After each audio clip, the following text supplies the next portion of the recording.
new age is upon us, and yet the past refuses to rest in its shallow grave.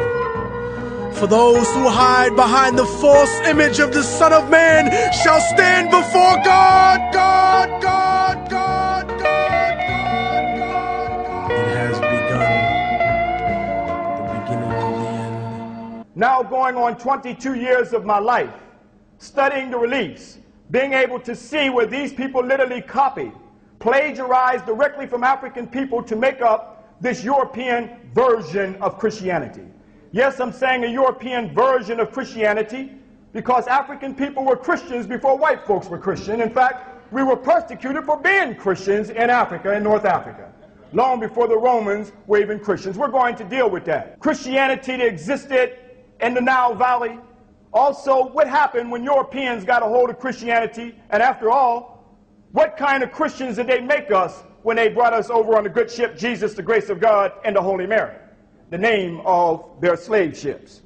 Made us a totally different Christians. We want to deal with that.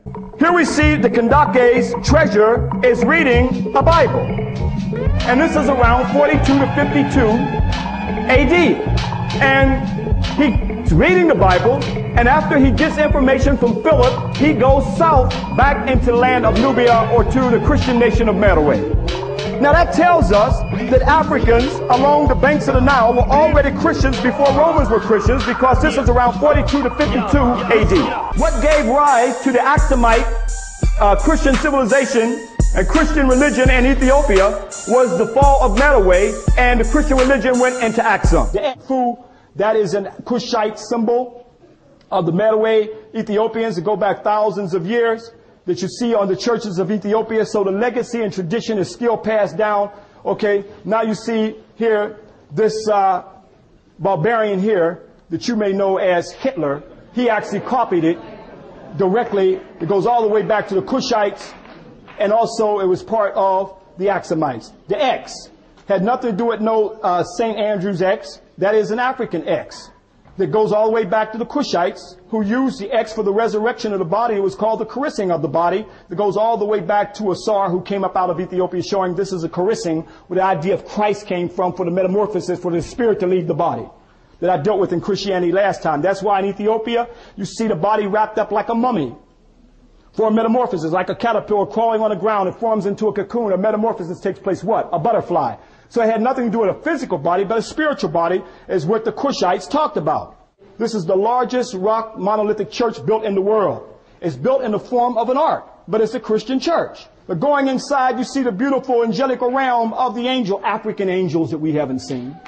In Ethiopia, you also see St. George slaying the dragon, but that's equally an ancient African story, because the Coptics, you see Haru in the form of a falcon sitting on the horse slaying the crocodile.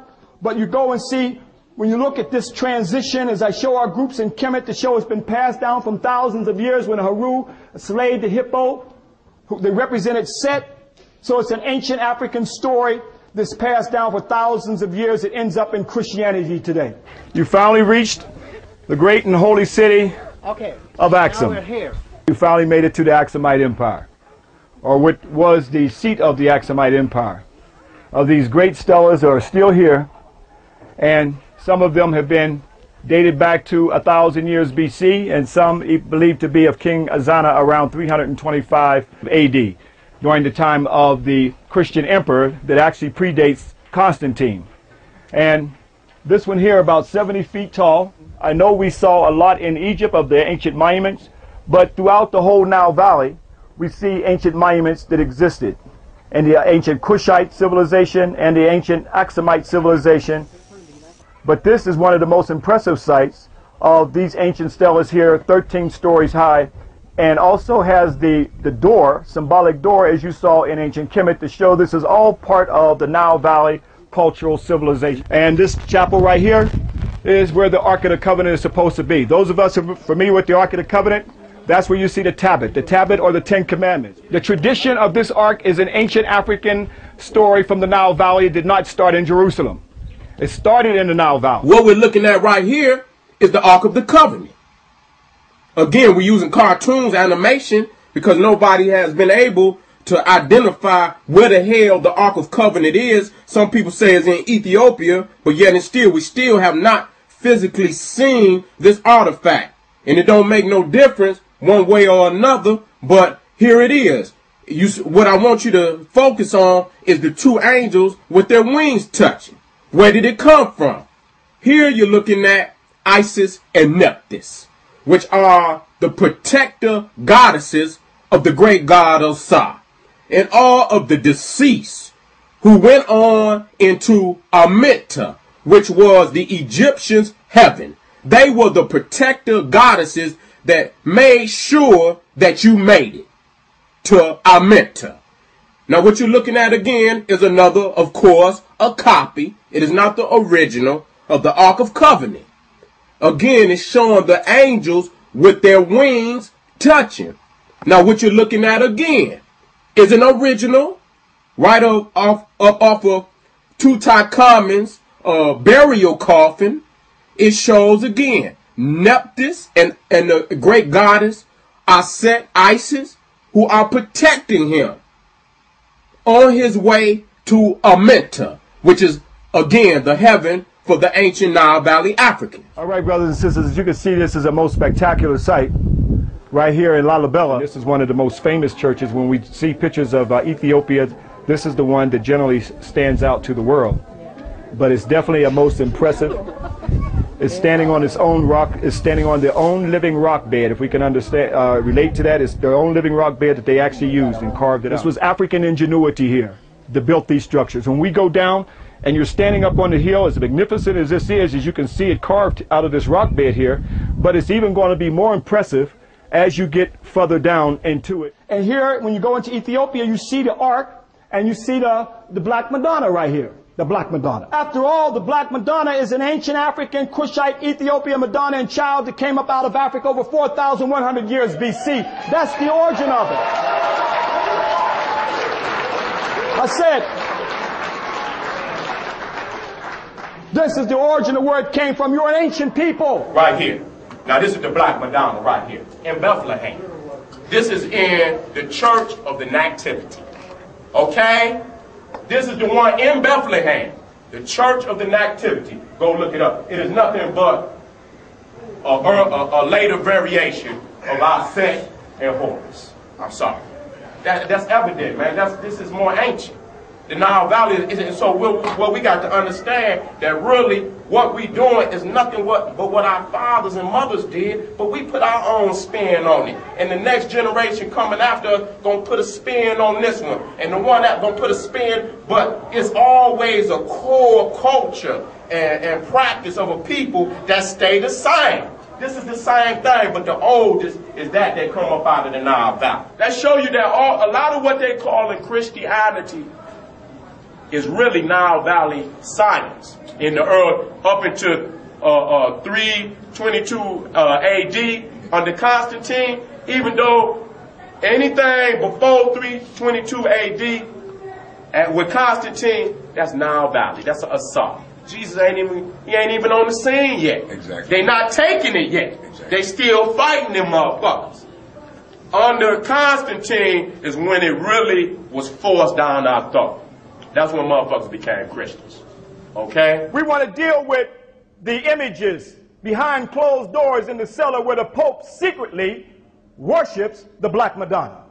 I have the visual documentation. We're going to see it. They are now, as you see the Madonna and child right here of Ethiopia, they are now removing the Black Madonna, and now you see the white ones are going up now.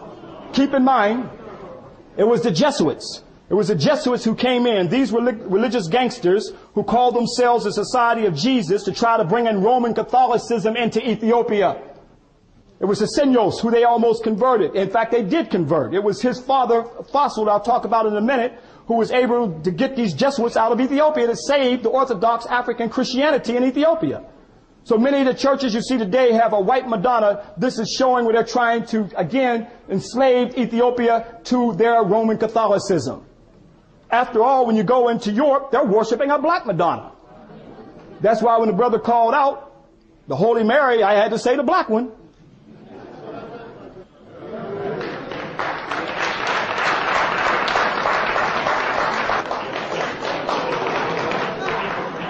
But the Pope still worships a black Madonna in the cellar in Rome. He secretly worships a black Madonna. And so we see right here that the black Madonnas were taken right from Aset and Heru. And so right there, I'm going to tell you right now, there is no Jesus. That's going to hurt you. Because the Jesus, Mary, Joseph is the rape of Asar, Aset, and Heru. Bottom line, there is no Jesus. You cannot paint Jesus black. There is no black Jesus. It's just a sign. You got to go back to the origin. Can't do it. I know it's hurting. I know it's hurting. Because we done been through this for so long. And we actually believe that what our people taught us was true. They didn't know no better shit. We just waking up. We're just waking up. But we have to, this is still us though. Don't fight it. This is still our history. You see this? This black Madonna right here, if I'm not mistaken, is in Spain. Both of these are European black Madonnas. Taking it straight from Aset and Heru. See, the original Madonnas in Europe were black. And the most sacred Madonnas in Europe today are still black. You will see thousands of bound down to these black Madonnas. I was down in Mexico. They had Jesus up there, but he had brown skin. It looked like them. But we the only people that worship another man like that. It's sickening. It got to start with that God figure. This black Madonna right here, this right here is at the Church of the Nativity in Bethlehem. This is over the grotto where they say Jesus was born. This is a black Madonna in Bethlehem over the grotto where Jesus supposedly was born. We know it's a fairy tale. So this shows what the true Madonna and child was, because they took it from Aset and they took it from Heru. And then you got to understand that Aset had went up into Europe. They was worshiping Aset in Greece and Rome. You got the Herculean worship of Aset. This is Diana. This is a Greco-Roman goddess who was taken from Aset. This shows you that in Europe that they was worshiping the black Madonna before Mary and Jesus. See, y'all don't understand that. So Mary and Jesus is just a modern day representation of an old concept that we have always worshipped our woman. You see, it's black. And they made specifically for sure that she was black, because everything else is white. This is the Lady of Czestochowa. This is in Poland. This is the one that the Pope bowed down to. Pitch black. They ask the question, why is all these Madonnas black? And they're going to say, well, after burning the candles in the church for so many years, that the smoke turned them black. And then why ain't turning nothing else black? You got one in Bethlehem, one in Poland. That's some strong ass smoke. Rastafarians ain't got smoke that strong. Look at this. That's a beautiful representation of the black Madonna. And child, I could respect that. I could respect it because I know the origin of it. It's nothing but Aset and it's nothing but Heru. The ancient land of Egypt is tied to 4 of the world's major religions, from the many gods of the pharaohs to the one God of Judaism, Christianity and Islam, Egypt's dominant religion today. These interwoven religions all found inspiration and innovation in Egypt, land of the gods. There are many parallels between Egyptian religion and Christian teaching. Now, we don't know whether this is just because human beings have a certain similarity with each other, or whether there were actual influences, which there may well have been. There are ancient stories about the god Osiris who died and was dismembered and then brought back to life. And the story of Jesus tells, of course, the story of a man who's executed and tortured and then brought back to life. In the minds of Egyptian Christians, there would have surely been parallels. Likewise, the Holy Trinity of the Coptic Church, Father, Son and Holy Spirit, echoed the central trio of Egyptian gods. Osiris the father, Horus the son, and Isis, the mother goddess. Some of the most striking similarities can be found in religious icons, such as Isis, the mother goddess, and her son Horus. In the Christian church, we have the Christ child who sits on the lap of his mother, the Virgin Mary. And there are many of us who maintain that the Christ child on the lap of the Virgin Mary is the visual appropriation by the Christians of this very venerable icon of ancient Egypt. Go to your temples for proof and validation and research and see the temples. It says the carving from the temples of Ipidasut, Karnak is called today. Sahu Nepet, Orion was Lord of the heavens. So here we see that this is Sahu, this is Neb, and this is Pet. So our ancestors saw Orion was Lord of the heavens. They carved it on the temples. But why did they put it there? That's what we want to look at. They saw, as we go back to the scriptures, we're going to bring the scriptures in the court of law. Where is it in the scriptures? Yes, it's in the scriptures. In Amos, chapter 5, verse 8, it says, seeking him that maketh the 7 stars of Orion. Uh-oh. 1, 2, 3, 4, 5, 6, 7.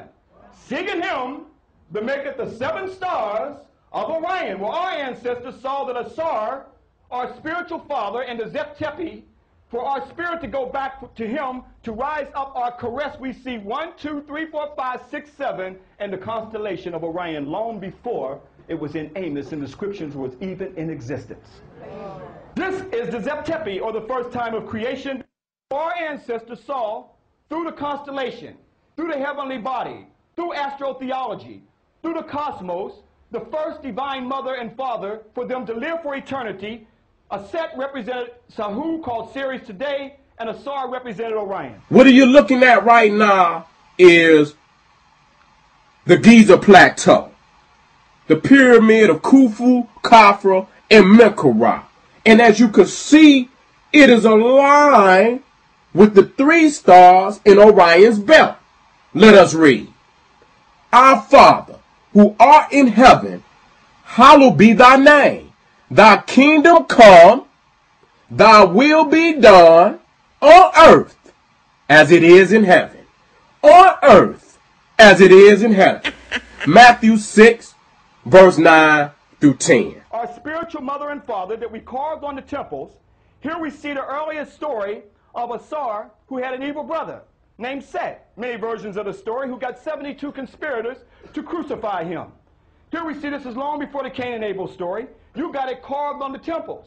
And although you see it carved on the temples on the outside, still on the inside, they're still beautifully painted black.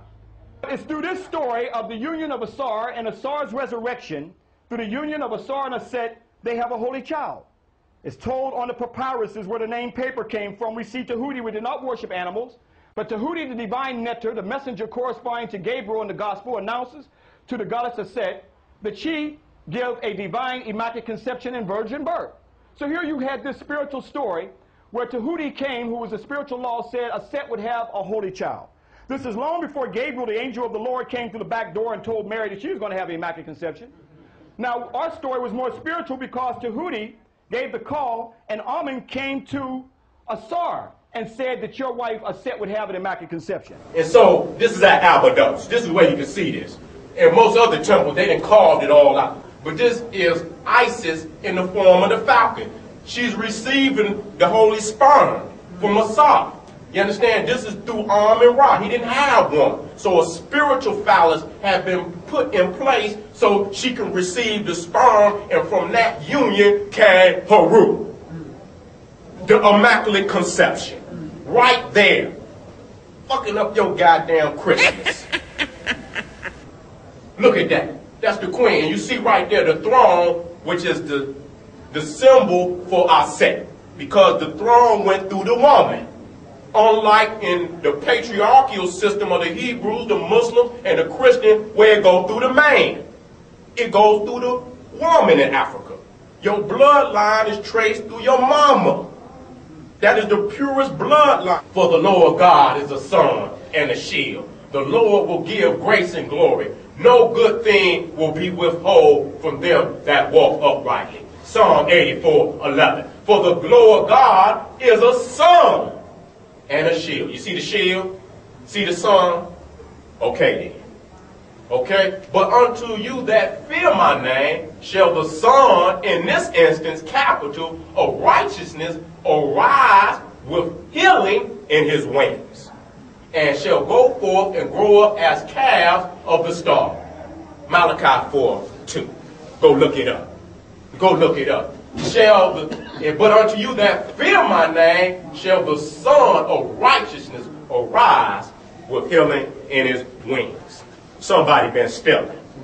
Somebody been stealing. It lets you know it fits right with the architecture. It fits right with the symbolisms off of the walls, because that's where they stole it. That's why when you're dealing with the Bible, they can never show you any physical artifacts, because basically where they stole it from, if they give you images of what the verse is actually saying, it would be nothing but an imitation of what you seen on the walls of ancient Egypt, Nubia, and Ethiopia. Now what you're looking at is an image, and it is a very powerful image, because it displays again how they took concepts out of Egypt.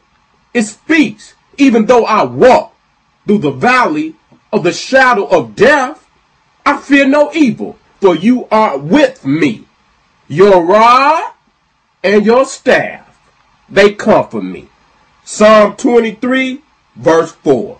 Is it a coincidence? It's nothing but thievery. Again, let's go on to the eyes of Ra. And I'm reading from Proverbs 22, verse 12. The eyes of the Lord preserve knowledge, and he overthroweth the words of the transgressors. Coincidence? I mean, you can take these verses and you can put them right up under ancient Egyptian reliefs, and it will speak right to the relief, because that is exactly where they got them, right up off of the walls of ancient Kemet. Let us move on to the Hebrews worshiping of the golden calf, the Kemetic Nile Valley goddess of creation. This is exactly what I'm talking about when you catch somebody with the damn goods right in their hands. I mean, you just basically just flat out caught thieving when you take these deities that anyone who can do the research can show that these were deities in Egypt, showing you just like you stealing the images, you were stealing the sacred writings right up off of the papyruses, right up off of the tombs, right up off of the pyramids. The black mother of creation, Heru. And so right here you see the black king Tutankhamun. He's sucking from an udder of the golden calf, Heru, the golden cow Heru. He's being nourished. That's his mother. That's the spiritual mother that exists in what we call Mother Nature, or Mud Nature, Mu, which was the wife of Ammon. The surrogate mother is Heru. Her symbol is a cow. Why the cow? Because she represented the great Mother Earth. Now let's look at this, because on their own Torah books right here, a closer view of that, it says this. This court and chapel formed a special unit within the great temple. They were used for the celebration of the day of the child in his cradle. A festival commemorating the birth of Horus, that we called Heru, which coming as it did at the close of Egyptian year offers a curious resemblance to the Christian festival of Christmas. A curious resemblance. Thousands of years before their stuff, but it's a curious resemblance. Not only that, they go on to say that this small temple was called the Menmesi, or meaning the birth house in the ancient Kemetic, or they call Egyptian. The reliefs on the wall portray the divine birth and childhood of an infant, Heru.